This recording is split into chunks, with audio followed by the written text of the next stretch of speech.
Hello guys, welcome to my YouTube channel. मैं CA Shammi Saluja.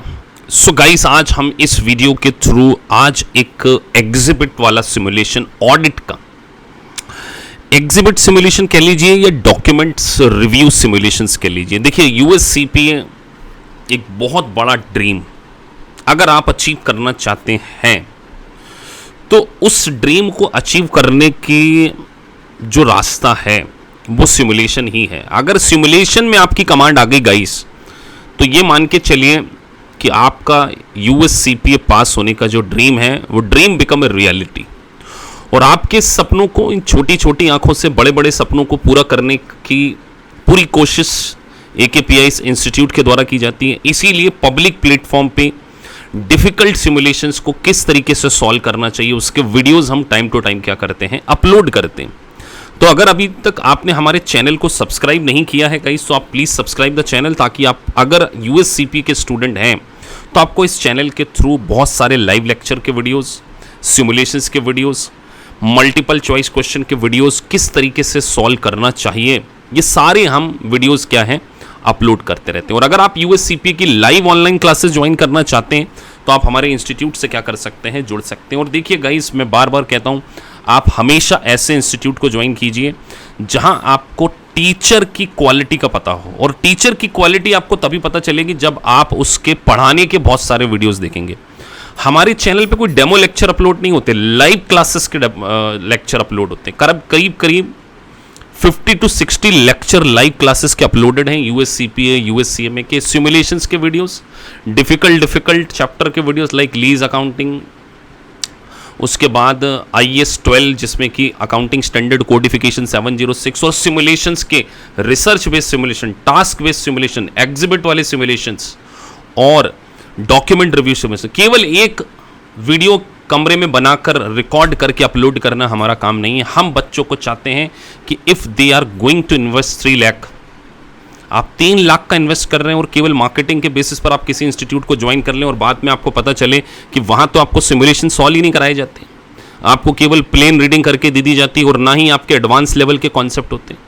तो guys, अगर आप यूएससीपीए पास करना चाहते हैं तो पहले आपको R&D करना चाहिए और आपको देखना चाहिए कि क्या फैकल्टी के द्वारा कोई पढ़ाने के कम से कम 20-25 वीडियो डलें, कि केवल एक सिंपल सब वीडियो अकाउंट रिसीवेबल का डाल दिया या थोड़ा बहुत बेसिक लेक्चर के वीडियोस डाल दिए, या पहली क्लास का लेक्चर डाल दिया। हम कभी भी पहली क्लास के नहीं, हम आपको मिड ऑफ द क्लास के वीडियोस भी आप हमारे चैनल के थ्रू देख सकते हैं। तो गाइस, अगर आप यूएससीपीए को फर्स्ट अटेम्प्ट में पास करना चाहते हैं और अगर आपके फंडामेंटल स्ट्रांग नहीं है और आप चाहते हैं कि आपको ऐसी फैकल्टी का सपोर्ट मिले जो आपको आपकी ओन लैंग्वेज में चीज़ों को कंफर्टेबल तरीके से पढ़ा पा रहा है और सिमुलेशंस को करा रहा है, MCQs को करा रहा है, इसीलिए हमारे इस चैनल के थ्रू हम बहुत सारे वीडियोस को क्या करते हैं, अपलोड करते हैं। तो आज मैं आपके सामने जो सिमुलेशन सॉल्व करने जा रहा हूं वो बेसिकली एग्जिबिट वाला डॉक्यूमेंट रिव्यू सिमुलेशन है ऑडिट का।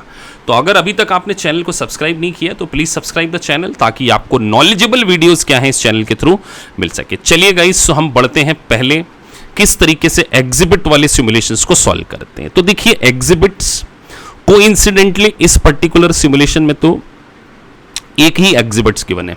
कई बार मैं आपको आने वाले समय में और जब वीडियो अपलोड करूंगा तो आप देखेंगे मोर देन 1 एग्जिबिट्स होते हैं। तो एग्जिबिट्स में क्या होता है, बेसिकली इंफॉर्मेशंस होती हैं। तो देखिए, जैसे आप इसको क्लिक करेंगे तो आप यहाँ पे देख ली इंफॉर्मेशन। इन इंफॉर्मेशन को पढ़ने के बाद देखिए कितनी सारी इंफॉर्मेशन है। इन इंफॉर्मेशन को पढ़ने के बाद आपको क्या करना है, सिमुलेशंस को सॉल्व करना है।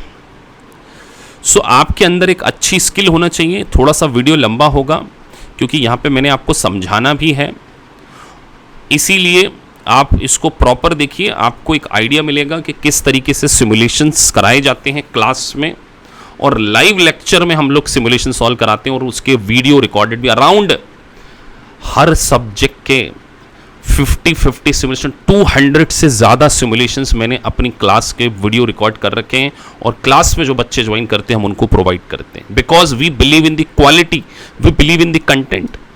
तो चलिए, तो ये एग्जिबिट्स हैं और इस एग्जिबिट्स को कैसे सॉल्व करना है हम इस पर्टिकुलर सिमुलेशंस में सीखने वाले।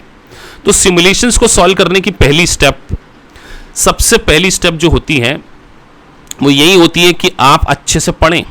चलिए, तो हम सिमुलेशंस को पढ़ते हैं और क्या बोलते हैं इसमें। The account receivables confirmation statistic working paper index B3 was prepared by Adam Apple during the calendar year 2001. So एक अकाउंट रिसीवेबल की कंफर्मेशन से रिलेटेड एक वर्किंग पेपर बनाए गए हैं, उसके स्टैटिस्टिक को आपको कहां दिया गया, इंडेक्स B3 में प्रोवाइड किया गया. The audit manager reviewed the working paper and proposed A memo correcting the audit manager memo as appropriate based on your analysis of working paper. तो जो ऑडिटर मैनेजर है उसने वर्किंग पेपर्स को क्या किया है, रिव्यू किया है और correct the auditors manager memo as appropriate based on the analysis of the working paper. तो वर्किंग पेपर का एनालिसिस किया. To revise the document click each segment of underline text. हमारे काम की लाइन यहीं से शुरू होती है. To revise the document, click on each segment of underlying text below and select the needed correction. मतलब नीचे आपको एक पूरा मेमो बना हुआ होगा, एक पूरी रिपोर्ट्स बनी होगी, उसमें कुछ टेक्स्ट लिखे होंगे जो कि करेक्ट नहीं होंगे, इनकरेक्ट होंगे. आपको उसको करेक्ट करना है बस. मतलब आपको रिव्यू करना है और उसके बाद उसको क्या करना है, करेक्ट करना है. If any form list provided, if the underline text is already correct in the context of document, select original text. मतलब वो आपसे कहना चाहते हैं कि नीचे आप जो टेक्स्ट को पूरा पढ़ेंगे, अगर उसमें आपको लगता है कि ये टेक्स्ट करेक्टली इनकॉर्पोरेटेड है तो आप उसको ओरिजिनल रहने दीजिए. दूसरी बात, if removal of the underline text is the best revision to the document, select the delete. अगर किसी टेक्स्ट को, किसी पैरा को आपको डिलीट करना है, आपको लगता है कि इसको यहां नहीं होना चाहिए, तो आप इसको डिलीट कर सकते हैं. मतलब आपके तीन चॉइस है आपके पास. या तो आप ओरिजिनल को रहने दीजिए, या उसको रिप्लेस कर दीजिए, या डिलीट कर दीजिए. डिलीट मतलब उसको हटा देना, रिप्लेस मतलब उसकी जगह दूसरा लेकर आ जाना. और अगर आपको लगता है कि वो पैरा बिल्कुल करेक्ट है तो उसको ओरिजिनल रहने देना. ये है simulations. This is called the simulations. तो अब हम उसको पढ़ते हैं और कहां कहां पर वो गलत है उसको हम समझते हैं. सो सबसे पहले, hello Adam, first thank you for all your hard work. I have reviewed your working paper, summarized confirmation statistics for Lewis Walter Company account receivable account and have the following comments. So देखिए, जो account का manager है, auditing manager, उसने comment किए हैं. अब आपको इन underline situation में क्या करना है, चीज़ों को रिप्लेस करना है. मैंने जानबूझ के क्रॉस का निशान लगा दिया है ताकि हम सही आंसर को चूज कर सकें. सो the working paper was not initiated and dated properly. क्या बोल रहे हैं, the working paper was not initiated and dated properly. The box in the upper right hand corner of the working paper typically contains the initials of the staff member who completed the working paper and the date the working paper was started. अब इस paper में एक कहना चाह रहे हैं कि जो वॉकिंग पेपर बने हैं उसके एक कॉर्नर पर, राइट हैंड कॉर्नर पर, staff member who has completed the working paper, उसके इनिशियल्स हैं और कौन सी डेट लिखी है, the walking paper was started, कि जिस दिन उसने वॉकिंग पेपर को क्या किया, कलेक्ट करना स्टार्ट किया. तो अपने एक्सपीरियंस से बता रहा हूं, अगर आपने एक्चुअल में ऑडिट किया है या एक्चुअल में ऑडिट को पढ़ा है तो कभी भी ध्यान रखिए, इस इनिशियल के साथ में जिस दिन वर्किंग पेपर स्टार्टेड होना चाहिए या कोई और होना चाहिए, पहले ऑप्शन को देख लेते हैं. ऑप्शन क्या बोलता है, उसको रिप्लेस करना चाहिए या नहीं करना चाहिए, हम देखते हैं. सो 4 टेक्स्ट हैं आपके सामने. देखिए, अब इस 4 टेक्स्ट में से आपको कुछ पढ़ना है. तो पहला ओरिजिनल तो क्या बोलता है, the staff member who completed the working paper and the date is working paper was started रहने दें, या staff member who completed the working paper and the date working paper was completed. जिस दिन working paper complete हुआ उस दिन sign होना चाहिए या जिस दिन स्टार्ट हुआ. ऑब्वियस सी बात है सर, जिस दिन कंप्लीट हुआ तभी तक तो उसकी रिस्पॉन्सिबिलिटी कि किस दिन आपने वर्किंग पेपर को कलेक्ट करना कंप्लीट कर दिया था. मतलब किस दिन आपके वर्किंग पेपर से रिलेटेड टास्क जो है कंप्लीट हो चुका, उस दिन की डेट होना चाहिए, ना कि स्टार्टिंग करने की, ताकि आप ये पता कर सके कि ये इस डेट तक आपने वर्किंग पेपर क्या किए हैं, कलेक्ट कर लिए. तो मुझे दूसरा ऑप्शन सही लग रहा है. Client employ who originally prepared the working paper, the staff member who completed the working paper the date of working was originally prepared.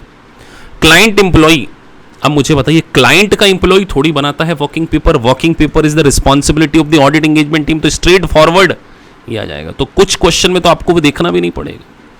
अब देखिए हमने क्या किया, यहां पे इसको रिप्लेस कर दिया, तो ये रॉन्ग से क्या हो गया, बिल्कुल करेक्ट हो गया। तो ये एक पहला था। अब दूसरा पढ़ते हैं। दूसरा पढ़ने के बाद हम देखते हैं कि एक्चुअली में क्या कहना चाह रहे हैं। हमें उसके लिए एग्जिबिट्स को रिव्यू करना पड़ सकता है। कई जगह आपको एग्जिबिट्स को रिव्यू करना पड़ सकता है और कई जगह आप हो सके बगैर रिव्यू करे भी आगे बढ़ सकते हैं। According to the working paper 200 account were selected for external confirmation. 200 account को सिलेक्ट किया गया for external confirmation. I have reviewed the number actually confirmed. Some confirmation are missing because only 194 were actually accounted. क्या बोल रहे हैं कि 200 में से 194 आई है। अब हमें सर ये 194 सही है या गलत है, ये हम इस टेक्स्ट को पढ़ के तो नहीं बता सकते, तो कहीं ना कहीं हमें अब एग्जिबिट्स में जाना होगा। तो पॉइंट टू बी नोटेड, आपको डायरेक्ट एग्जिबिट्स को नहीं पढ़ना है बच्चों, कि पता चले आप एग्जिबिट्स को पढ़ने में ही अपना टाइम वेस्ट कर रहे हैं। एग्जिबिट्स को पढ़ने से बेटर पहले आप क्वेश्चन पढ़ें और किस एग्जिबिट्स में कहां इंफॉर्मेशन रिलेवेंट उसको ढूंढें। एग्जाम में 15 मिनट मिलेंगे। अच्छा, I will take more than 15 to 20 minute because I want to explain you, और मैं इस वीडियो को रिकॉर्ड भी कर रहा हूं, तो I will take substantial time. मेरा टाइम 15 मिनट से ज्यादा होगा। मैंने तो हजारों बार, कम से कम 2000 सिमुलेशन जितने भी जमाने की बुक से सबके सॉल्व कर दिए।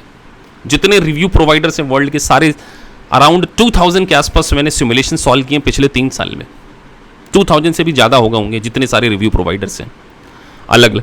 तो मैं यहाँ डायरेक्ट आंसर पिक कर सकता हूँ, लेकिन मुझे आपको सिखाना है। तो आप ध्यान रखिए, आपको एग्जिबिट को तभी पढ़ना चाहिए पहले आप क्या करें, क्वेश्चन को पढ़ें कि क्या पूछ रहे हैं। अब हमको ये देखना है, some confirmation are missing because only 194 actually accounted. तो अब हम उस एग्जिबिट में जाके देखते हैं कि क्या एक्चुअली में 194 है या नहीं है, या इसको एज इट इज रहने दें। तो एग्जिबिट्स में जाते हैं सर। एग्जिबिट्स में गए और एग्जिबिट्स में जाने के लिए हमें वर्क स्पेस के ऊपर जाना पड़ेगा। चलिए, सो हमने देखा कि 194, तो आपके क्वेश्चन में क्या लिखा फिर से एक बार पढ़ लें और ऑप्शन को देखें। तो देखिए आपको यहां पर क्या लिखा है, some confirmation are missing because only 194 are actually account for. अब देखते हैं ऑप्शन में क्या क्या है।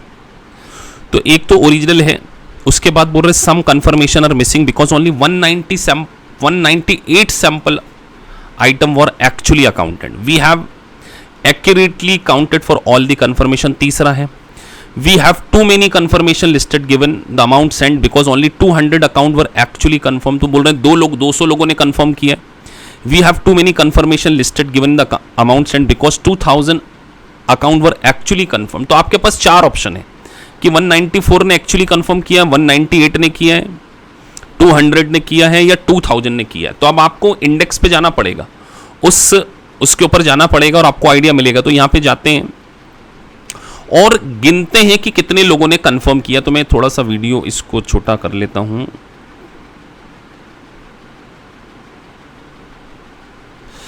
सो चलिए, तो देखिए आपके सामने 2 प्रकार की कंफर्मेशन है। एक है पॉजिटिव कंफर्मेशन और एक होती है नेगेटिव कंफर्मेशन। तो देखिए कॉन्सेप्ट कितने जरूरी है। पॉजिटिव कंफर्मेशन का मतलब होता है कि आपने अकाउंट रिसीवेबल को एक कंफर्मेशन के लिए लेटर लिखा है और आपने उनसे बोला है कि आपको रिस्पॉन्ड करना होगा। अगर आपका बैलेंस मैच करता है तो भी और नहीं मैच करता है तो भी। जैसे मान के चलिए मेरे एक क्लाइंट है, उनके बहुत सारे अकाउंट रिसीवेबल थे।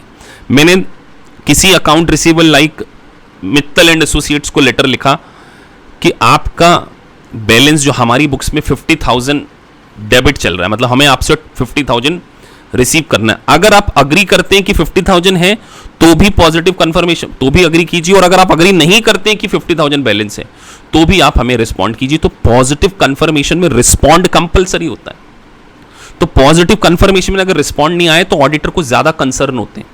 नेगेटिव कंफर्मेशन मतलब अगर आपका 50,000 का बैलेंस मैच करता है तो आपने हमें कोई इन्फॉर्म नहीं करना, लेकिन अगर 50,000 का बैलेंस मैच नहीं करता है तो आप हमें क्या करें, इन्फॉर्म करें। तो सर ऐसे हमने 54 पॉजिटिव भेजी, 140 नेगेटिव भेजी, टोटल 194 है, और उसके साथ साथ हमने 6 और भेजी। Account selected, client asked us to not to confirm. So client ने हमें 6, तो टोटल हमने देखिए 54 तो पॉजिटिव भेजी है, नेगेटिव 150 भेजी, 194 हो गई।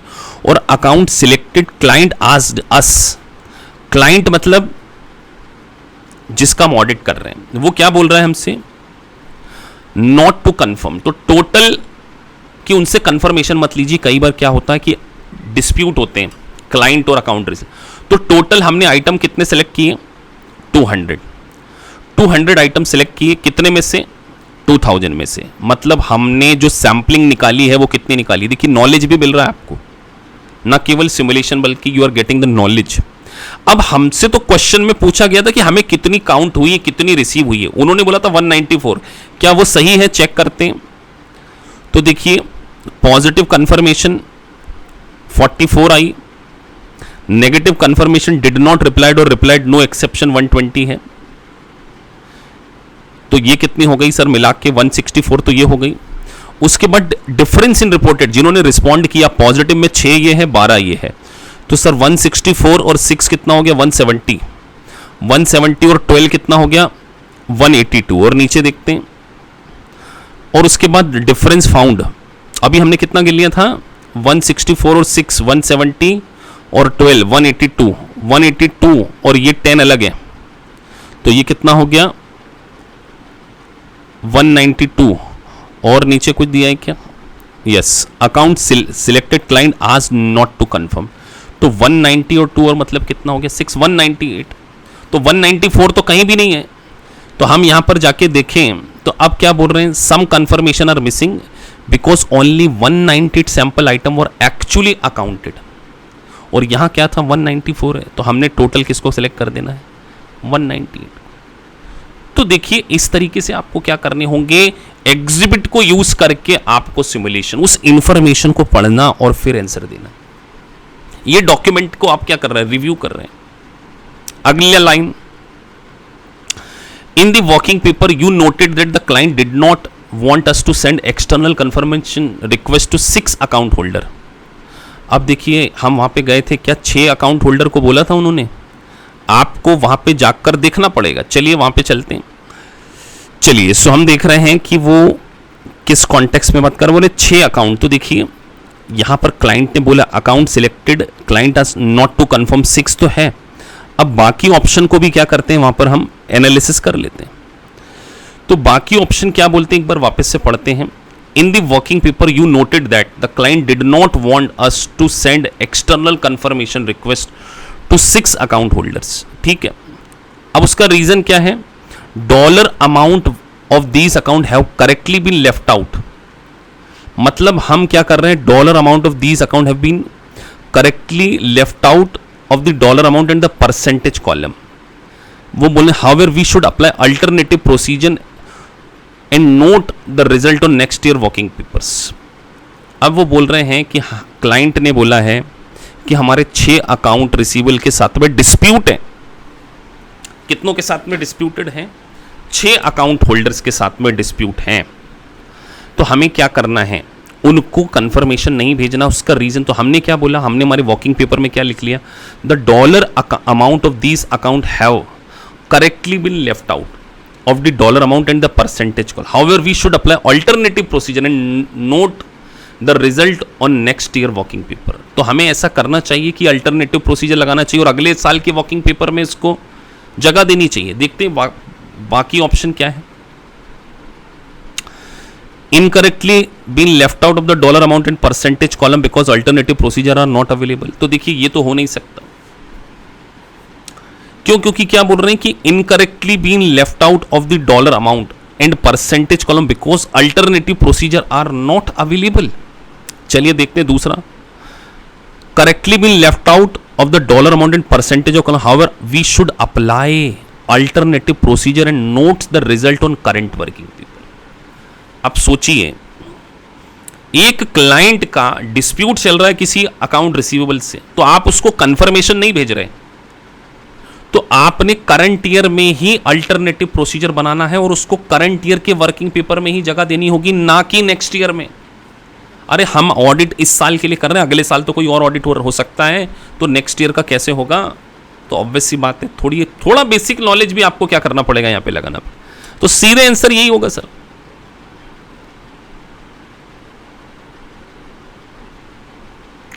आप देखिए, तो ये एक प्रोसेस है जिस तरीके से आपको क्या करना है, अपना नॉलेज यूज करते हुए ही इंफॉर्मेशन को लगाना है।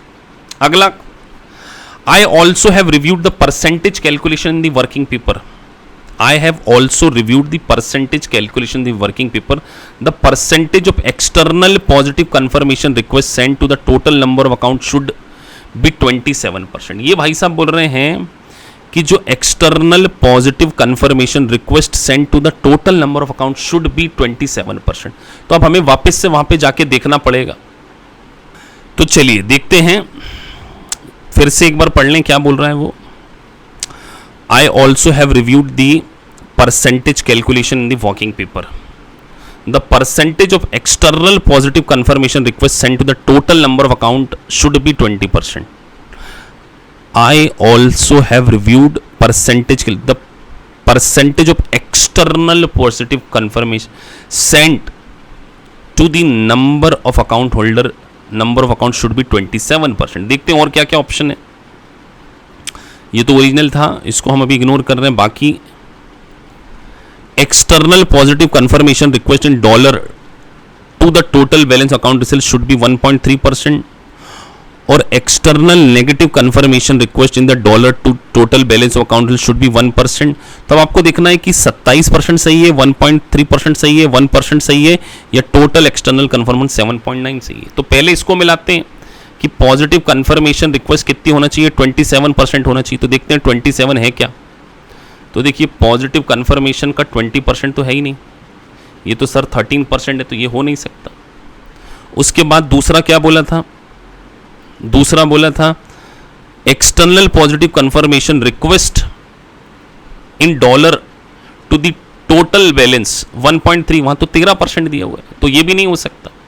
अगला देखिए, आपको सिर्फ चेक करना, नेगेटिव कंफर्मेशन को देख लेते हैं, वो 1% बोल रही। तो क्या नेगेटिव कंफर्मेशन 1% है? नेगेटिव कंफर्मेशन अगर हम देखें, क्वेश्चन क्या बोल रहा है, एक्सटर्नल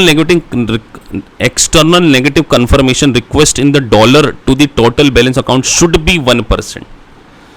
इसको चेक कर लेते हैं और लास्ट वाले को भी चेक कर लेते हैं, दोनों में से तो कोई होना ही चाहिए। बस सिमुलेशन थोड़ा सा बड़ा हो जाता है,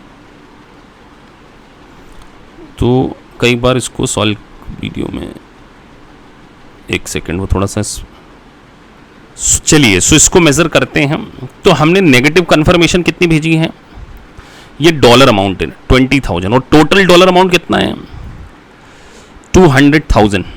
तो देखिए अब 220,000 और ये है आपका 2 मिलियन, तो 20,000 2 मिलियन में से हमने कितनी भेजी 2,000 नेगेटिव कंफर्मेशन के लिए। तो कहीं ना कहीं ये कितना परसेंटेज हो गई, अगर हम इसको चेक करें तो यहाँ पर 20,000 divided by 20 lakh, 4, 5, 6 into 100, I guess 1% ही, तो 1%। तो देखिए नेगेटिव कंफर्मेशन वाला जो ऑप्शन है उसमें 1% इज द करेक्ट आंसर।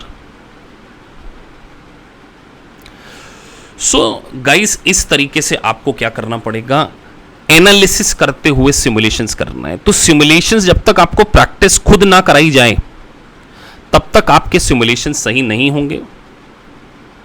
आगे पढ़ लेते हैं। The biggest issue is the misstatement were not projected to the population. अब वो ये कहना चाह रहे हैं कि जो हमने सैंपलिंग की थी उसके बेसिस पर पॉपुलेशन पर हम उस मिस स्टेटमेंट को अप्लाई नहीं कर पा रहे। Although it is possible that no adjustment is required, we should account for the statistically sound probability that more misstatement exist in the account not confirmed. Last line हमारे लिए important. The working paper does not support the conclusion that adjustment are immaterial. क्या बोल रहे हैं, हमने एक miss statement, हमने ये बिगेस्ट इशू फाइंड किया कि मिस स्टेटमेंट को हम पूरी पॉपुलेशन के ऊपर अप्लाई नहीं कर सकते सैंपलिंग बेसिस पे। तो जब हमने जो सैंपल लिया है उसके बेसिस पर पूरी पॉपुलेशन पर इसको अप्लाई ही नहीं कर सकते,